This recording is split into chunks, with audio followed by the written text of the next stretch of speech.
Elon Musk has requested American federal employees to justify their work or risk being fired. Posting on X, he said, and this was a story through the weekend, consistent with President Donald Trump's instructions, all federal employees will shortly receive an email requesting to understand what they got done last week. Failure to respond will be seen as a resignation. David Blevins. Hard off the back of Elon Musk appearing on stage at a Conservative conference wielding what he called the chainsaw of bureaucracy. But of course, the ultimatum to provide 5 bullet points to justify your employment has caused real distress for hundreds of thousands of federal workers. The unions are outraged by it, and we have begun to see the first indication of division perhaps in the ranks of those around Donald Trump. Our NBC partners here in the United States are reporting that Kash Patel, the new director of the FBI, and indeed the State Department, have advised federal staff not to reply to this email. So that begs the question, who has most influence? Elon Musk, who's running the Department of Government Efficiency, or cabinet ministers appointed by Congress?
Professor Joe Siracusa from Curtin University joins us now. So, Joe, where does this end? Where does this land?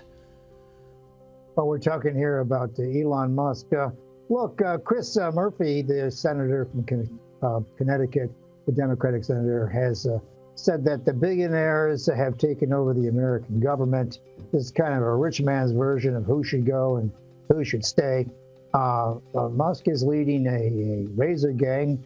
He's not so much concerned. I mean, he's missing what's important here is that what individuals do. I mean, you just can't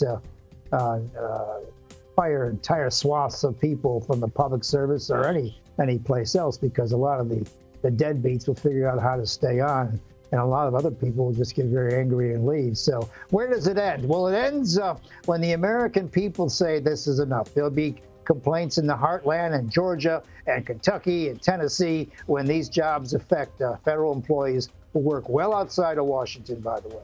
When it starts to affect the military-industrial complex, or it affects the bases around a certain town that counts on those bases, then there's going to be pushback. So, you know, Musk can do what he wants to do right now. I was thinking of the famous line, Pete, by F. Scott Fitzgerald, that rich people are careless. Sometimes they break things.